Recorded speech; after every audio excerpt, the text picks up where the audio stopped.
इधर समाजवादी पार्टी लगातार प्रत्याशी बदल रही है। मेरठ से अपना उम्मीदवार बदल दिया। अतुल प्रधान अब समाजवादी पार्टी के प्रत्याशी होंगे। भानु प्रताप का टिकट काट दिया था। सधाना से विधायक हैं अतुल प्रधान। सपा के एक और विधायक रफीक अंसारी ने भी नामांकन पत्र खरीद लिया था। बड़ा सवाल यह है कि रफीक ने कहा कि वो मरते दम तक उम्मीदवार रहेंगे। मेरठ में पैदा हुए और मुरादाबाद जैसी असमंजस की स्थिति यहां भी बनती हुई नजर आ रही है। दरअसल मुरादाबाद में एसटी हसन के साथ भी यही हुआ। उन्होंने बाकायदा नामांकन तक दाखिल कर दिया था। बाद में वहां से रुचि वीरा को प्रत्याशी बना दिया गया और अब अतुल प्रधान के सामने आने के बाद रफीक अंसारी कह चुके हैं कि वो तो यहीं से लड़ेंगे, मरते दम तक मेरी उम्मीदवारी रहेगी। रफीक अंसारी भी मैदान में कूद गए हैं और नामांकन पत्र भी उन्होंने खरीद लिया है। यानी जो मुरादाबाद में हुआ वैसा ही कुछ मेरठ में भी हो सकता है। विधायक रफीक अंसारी जो हमारे साथ मौजूद है, उन्हीं से बातचीत करते हैं। सर, चुनाव लड़ने जा रहे हैं इस बार लोकसभा का? नहीं, लड़ने जा रहे थे। अब तो टिकट दूसरे को हो गया जी, तो अब क्या लड़ेंगे हम लोग। तो अभी नामांकन तो लिया है आपने?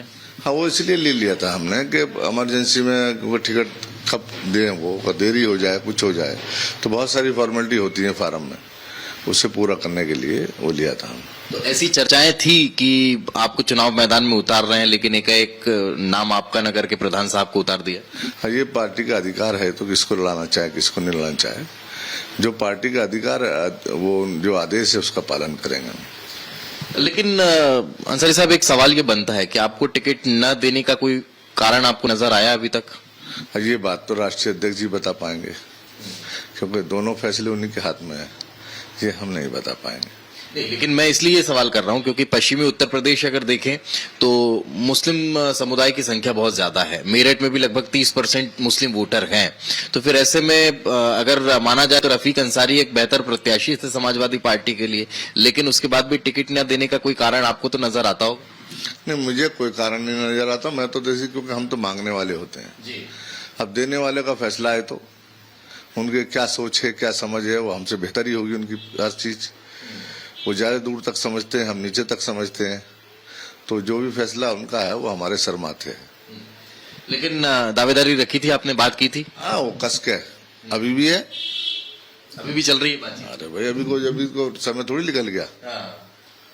ये तो अभी भी बदल सकते हैं। जब हम वो उसे दे सकते हैं तो हमें भी दे सकते हैं। पहले वाले कट गया था, कट के उसको दे दिया, तो किसी का भी उनका अधिकार है किसी को दे टिकट। तो अभी भी दावेदारी है आपकी? मरते दम तक पूरी ताकत के साथ। और मान लीजिए उसके बाद भी अगर नहीं होता है तो फिर क्या? पार्टी के आदेशों का पालन है, जो भी पार्टी के आदेश है उसका पालन करेंगे। लेकिन आपके कार्यकर्ताओं की भी इच्छा है, आपके समाज की भी इच्छा है कि आप प्रत्याशी बने और अब विधानसभा के बाद संसद पहुंचे। देखिए, बहुत सारे लोगों की इच्छाएं होती हैं, सारी इच्छाएं पूरी नहीं होती हैं। अब जो हमारे पार्टी के राष्ट्रीय अध्यक्ष जी का फैसला है वही हमारा फैसला है। नहीं तो उम्मीद की जाए कि नामांकन मिल गया है, फिर प्रत्याशी बदलेगा और आप दाखिल करेंगे? अब देखिए, ये तो ऊपर वाला जाने या राष्ट्रीय अध्यक्ष जी जाने। हमारे पक्ष में होता है तो जब भी फैसला मानेंगे, आखिर का फैसला उनका ही। पर दावेदारी भी रहेगी? दावेदारी तो जब तक है, सब कुछ तो है भी। क्या अखिलेश जी से एक बार फिर बात करेंगे? नहीं, अब बात नहीं करेंगे हम उनसे।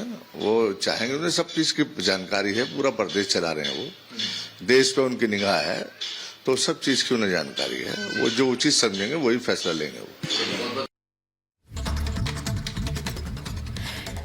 और चलिए अब अगली बड़ी खबर आपको मेरठ से बताते हैं, जहां पर नामांकन दाखिल करेंगे बीजेपी प्रत्याशी अरुण गोविल। जी हां, उन्होंने जनता का आभार व्यक्त करते हुए पीएम मोदी का कोई विकल्प नहीं है, इस तरह की बातें भी कही हैं। बड़ी खबर आपको बता रहे हैं, अरुण गोविल जिनको बीजेपी ने मेरठ से चुनावी मैदान में उतारा है, आज 2 अप्रैल की तारीख है जब वो नामांकन दाखिल करेंगे। और आपको बता दें, लगातार लोगों से मिल रहे हैं। मेरठ अरुण गोविल की जन्मभूमि है। क्या कुछ कहा अरुण गोविल ने, आपको सुनवाते हैं। एक नई पारी की शुरुआत है, बिल्कुल जो मेरे लिए नई है, बिल्कुल नई है। मतलब तो अच्छा लग रहा है। I am thrilled basically and but I am at peace. मुझे कोई इसमें प्रॉब्लम नहीं दिखाई दे रही है कहीं भी। सो आई एम एट पीस। मैं जो भी कर रहा हूँ वो, और शायद शांति जो है वो मेरा स्वभाव है भी, और ज़्यादा अब बन गया है। तो एक तो अब इसलिए अच्छा लग रहा है कि अपने घर जैसे वापस आ जाता है इंसान, वैसा है। वहाँ से मुझे प्रत्याशी बनाया गया है, तो I am feeling good about it, और उससे होगा यही कि मैं अपनी जगह के लिए, अपने लोगों के लिए मैं कुछ कर पाऊँगा, बस यही फील है मेरा। और बाकी तो राम जी ठीक करेंगे सब।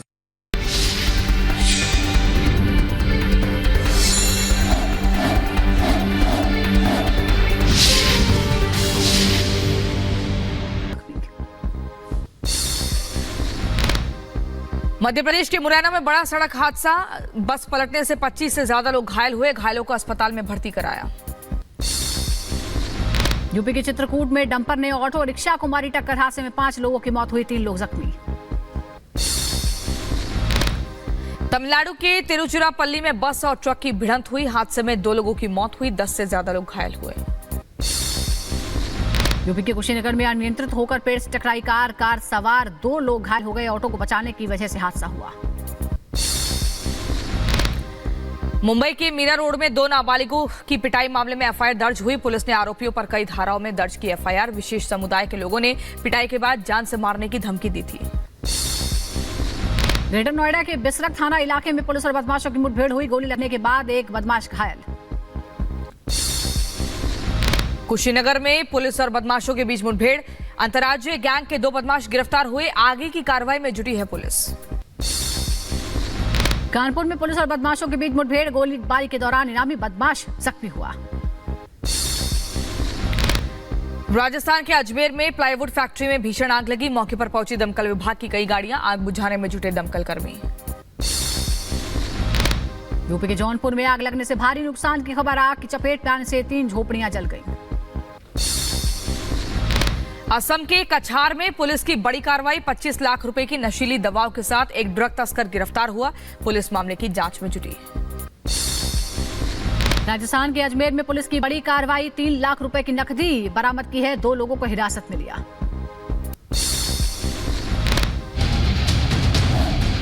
केजरीवाल जी कह रहा हूं, बैठा हूं दिल में इतने राज छुपाए, जरा सा होंठ हिले तो जाने कितनों का दिल डगमगाए। आम आदमी पार्टी को और उसके सभी नेताओं को अब वो कुचलना चाहते हैं, खत्म करना चाहते हैं। लोकसभा चुनाव से पहले 4 और नेताओं को गिरफ्तार करने वाले हैं।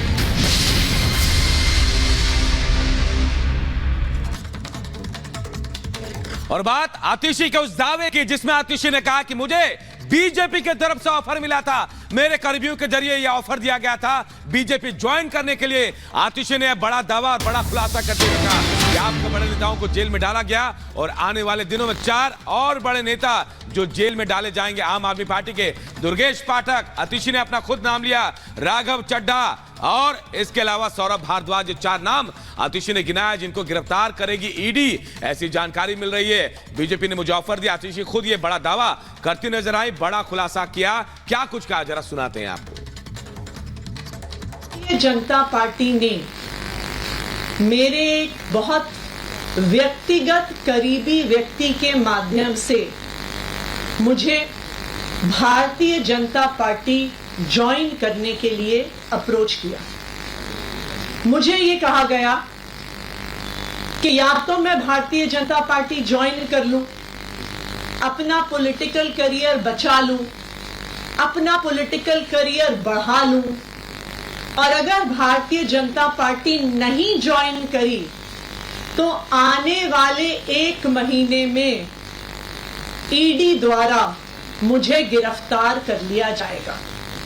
ये एक मेरे बहुत करीबी व्यक्ति के माध्यम से मुझे बताया गया।